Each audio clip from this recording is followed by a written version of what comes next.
Okay, today we're going to do a weekly to-do list or a weekly planner.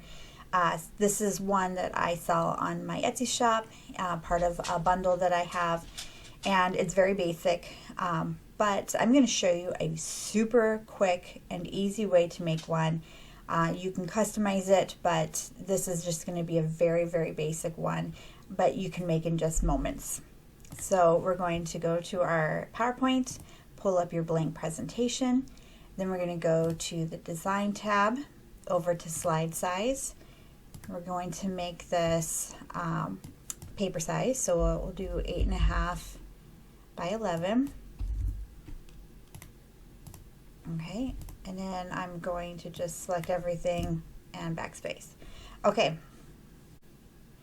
If you saw my last video on how to make a daily schedule, then you saw a little bit of how to use a table. Well, today that's how we're going to make our weekly planner, because it's really a simple and easy technique, and I want to show you how to use it. We're going to go ahead and select, we have like Monday, Tuesday, Wednesday, Thursday, Friday, Saturday, Sunday, and then I want one for notes. So we're going to do a 2x4 table. And then it clicks over here to where you can change this up. So we're going to take off the header row because we don't need it. And for now, we're going to keep the shading as it is. You can change these colors up to however you want, but for just ease of use, I'm just going to keep them like they are. And then I'm just going to make this as big as we can, because I'm not going to add any graphics in. Obviously, that's something you can add later if you want, but I just want to make this as usable and take up as much real estate as possible, so you can fill as much of your schedule in as you can, and have as much space to do it in. So we already have our table completely done. It was super quick, just like that. Whereas normally I would use shapes and I would do them, fill them all in that way. But this just is a super quick way to just have your shapes already set out if you're going to do any kind of a table format. Now what we're going to do is head over to, so I have my things down here. These are my quick tabs. I try not to use them in my videos because I know not everybody's going to have quick tabs set up. This is a customized ribbon. So I try to take you in and show you where you would normally find this in your PowerPoint. So forgive me if I grab from here and you don't know where I pulled it from for the normal way of getting it. But it's just something I'm used to doing. So we're going to do a text box. So we're going to go over to our Insert tab right here. We're going to go to Text Box, and you see my cursor has changed. So I'm going to grab it right over into this corner, and I'm going to drag it to about here. Now, one trick that I've learned, because I want all of my text boxes to be the same, and I'll explain why in a minute. But one technique that has just helped save time is whatever my longest word is going to be, because I'm only going to have 8 different text boxes. And so whatever my longest word is, I'm going to use that one first to determine what my size is going to be. So obviously my longest word is going to be Wednesday. So what I do is I type it in. Normally I like to center my text, but for this particular project, we're just going to keep it flush left. And I'm going to customize this to exactly the way I want it to look. So I'm going to copy and paste the rest of them. So it saves me from having to do that, repeat that step over and over again and customize each one.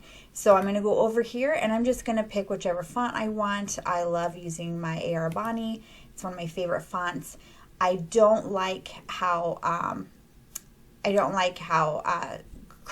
scrunched up it is, so you can go over here and you can space it out. I like to do like a very loose look.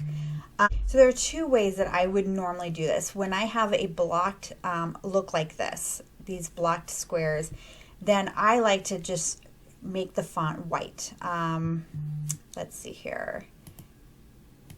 And I usually like to make it a little bit bigger so it stands out, and even a little bit bolder. So I think that's a really pretty look. I really like that look. I tend to use that one a lot. And that's what you can do, or you can use any color, obviously. But for the sake of something, another technique to use, I want to show you something else. So we're going to go back to the black, and I'm going to squish this down until it doesn't let me, until it's just right at the angle it needs to be before it starts shrinking down all the way. So this is the size all my text boxes are going to be. So I'm going to take it over here to my shape fill, and I'm going to make this white. Okay, so if you click off the text box, sometimes you can see a little bit right on the top here, the color underneath. So I'm just going to raise this text box up just a little bit. So now it looks pretty good. It looks pretty much flush. I'm going to scoot it over to the left just a little bit. So I like this look. This just gives a little wedge out of the square, so you know right away what this square is labeled. Obviously it'll be Monday, not Wednesday, but just so you see, that's the look we're going to do today. So I'm going to select this text box. I'm going to push the Control button on my keyboard, then the C button and the V button, and that copies and then duplicates what I copied. So we are going to, now that we have this duplicated, I'm just going to go ahead and switch it to Monday, and we're going to do Tuesday. Now you might not like this big gap here, so honestly just play around, see what you like. You might want this centered. I kind of like the flush look especially, but which is odd because I normally like them centered, but for this particular project I like it looking flush with the left, so we're going to just stick with that for now. But play around, see what you like, because you're you know, it might change with each project you do, and that's totally fine too. I don't think you would have to stick with one design unless that's your brand style. So we're just going to go ahead and we're going to copy and paste each one of these, and you see these red lines, that just helps you line everything up with the rest of the text box. I love that feature. It's such a help. So so we're just going to repeat this real quick, speed this up for you.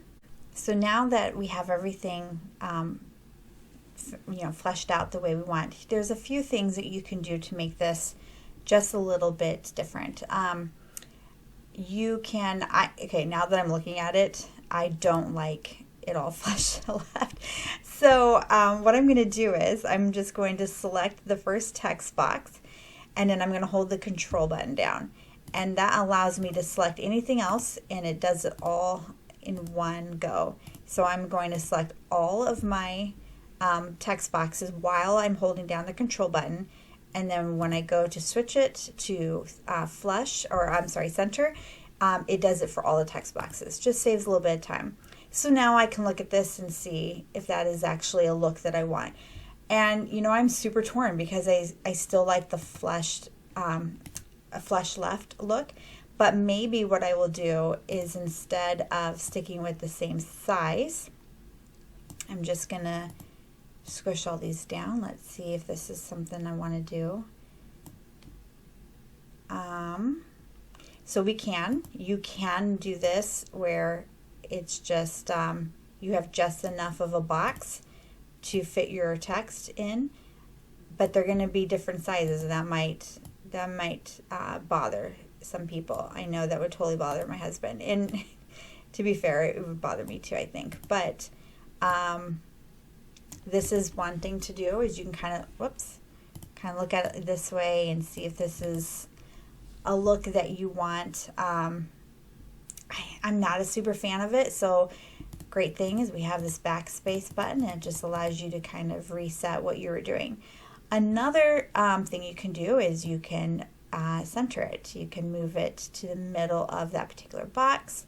See if you like that look better. So this is something you could do, move them all over. I do like that look, but I think I'm going to stick with how I had it. So what I'm going to do is I'm going to put them all here, but I'm going to change the font color. So sometimes that does the trick, regardless of how, if I'm not satisfied with something. I just play with it until I find something that clicks. So let's change the font. I want to stick with this particular color. I like this color palette, but I don't like how light it is on the words. So what we're going to do is we're going to go down to the more colors, and we're going to custom. So this is your current color. I just want to go a little bit darker. So this is a really neat tool to just give it a little bit more. That's a little too much. Let's see. The only problem is it doesn't do a live preview, so you have to kind of click in. But you know what? That's actually really good. That shows up really nice. So this is what I would do. Now, our notes tab here is different than obviously the rest of them. And I like to differentiate this. So you can do that in lots of different ways. So one thing you can do to change this up is to just add a border. So right click on your table if you want, and you can add a border. The only problem is the border turns black, and I do not like that look. Not with the white blocked text box that we text box that we are using, and it looks really tacky. So I'm not going to add that. But you can play around with it, see what you want to do. But one thing I think would look good with this is to make this a center, move it towards the middle here, and then what we're going to do is remove the shape fill. We're going to say no fill, and then we're going to change the color of the font. So I like to change it to white, just like what we were talking about doing originally.